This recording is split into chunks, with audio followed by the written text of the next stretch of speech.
Good morning. Today we're going to forge a basket twist the traditional way. First step is to mark the boundary for the twist. I just used a little grease pencil and put a mark on this 5/4 solid square bar on all four sides. And I used a center punch after I dropped it and picked it up to mark the ends of where the slits are going to be. This is going to help me determine where to start my grooving or my slitting. Also, I thought if I scribed between those, I might have a chance at having a little assistance with the hot cut to make the slits.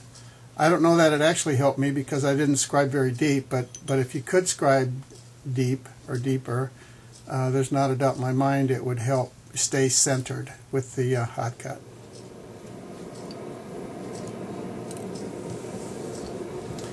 Bring out the heated bar. Use a hot cut. Stick the end right on that center punch mark and go very slowly down, just barely marking it. Staying in the center of the bar. Just light taps here.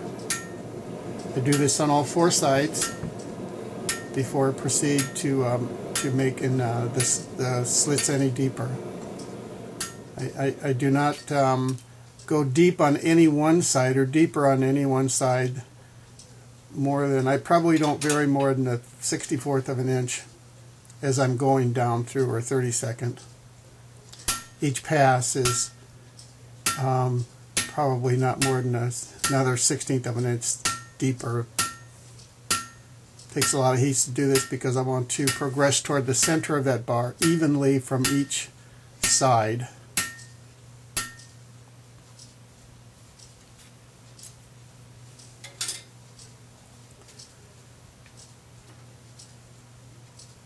There are a few heats that you haven't seen here, a few passes, because like I say, it takes a while. I'm getting closer to the center, so I'm getting a little more aggressive with my hitting.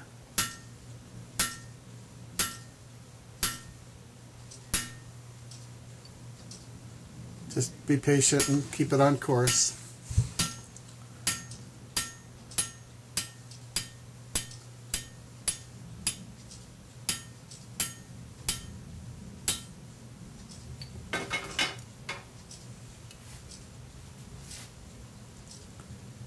See that groove? All four sides are about even. I've progressed to the point now where I'm getting pretty close to the center, so I'm trying to start to break those apart.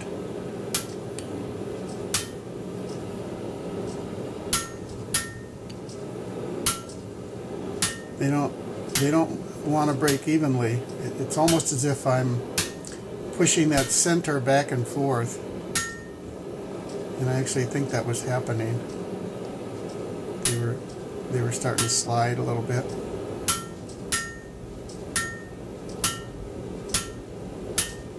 So I was thinking I actually needed a sharper instrument for cutting.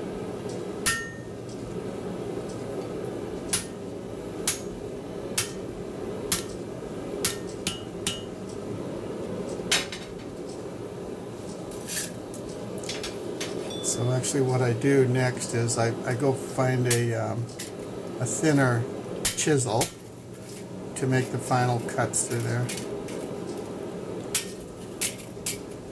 You can see it popping through.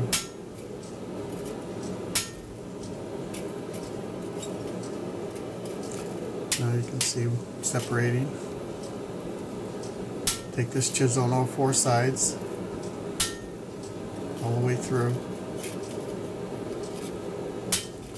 These quadrants bars are not perfect, but they're not too bad. This is the first time I've done this, so I'm actually pretty happy with the results. Pry it apart a little bit. I can see that I need to dress it a little bit with practice, I don't think it would need much dressing at all, actually, to tell you the truth. So I open it up. So I can scrape away or file.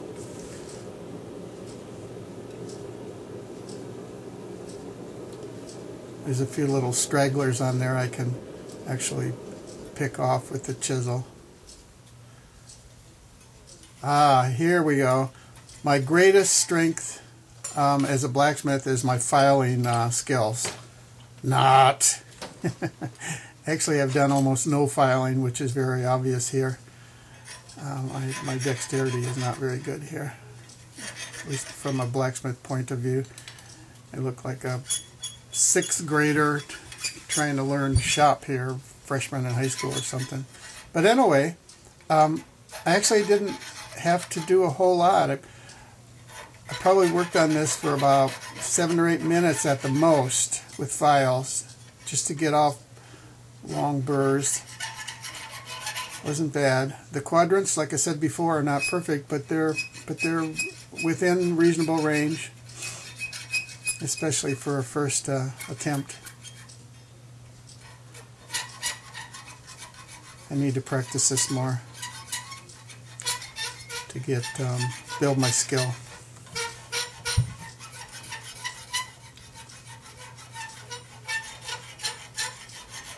You're probably viewing almost half of the amount of time that I spent on this, or a third of it, filing. Bring it back over to the anvil and push it back into the square bar. When you start doing the twist, it has to be closed up. Gotta take it easy here so the individual squares don't turn on you, and if they do, you got to straighten them out because they need to be in there in their original position.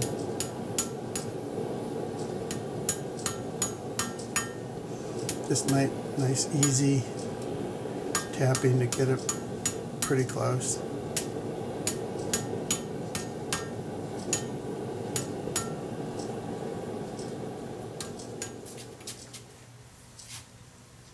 Bring it over to the vise, and I use the vise to close it up even more. I was hesitant to hit it too hard with the hammer, but with the wide jaws it helps. I'm going to close it up tight, do a tight twist first. How far you go, I think it's kind of arbitrary. You got to be careful you don't go too far, whatever that means. The end that was up next to the vise, or in the vise, cooled. That end cooled faster, so that twist on that end was not as tight. So I went and heated it up again and brought it back over and twisted it again. Now, the only area that was hot was where I needed to twist it. It would have been better if I'd have put the other end in the vise and then twisted with the hot end out away from the vise, because it's sucking the heat out of it again here. But it's not bad. It came out reasonable.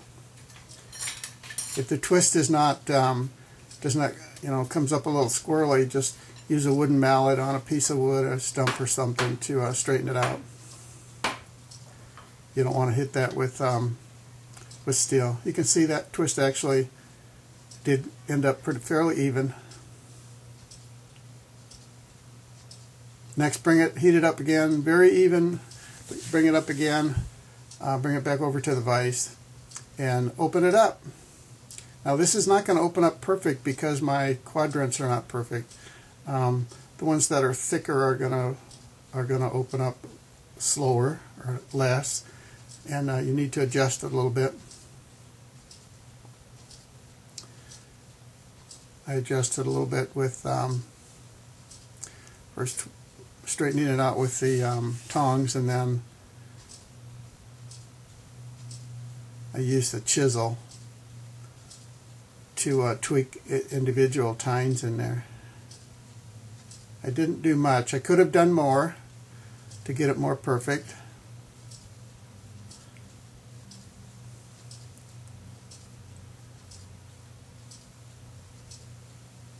I probably only worked on this for 3 or 4 minutes too, not even that. I think I heated it up twice to tweak it, is all.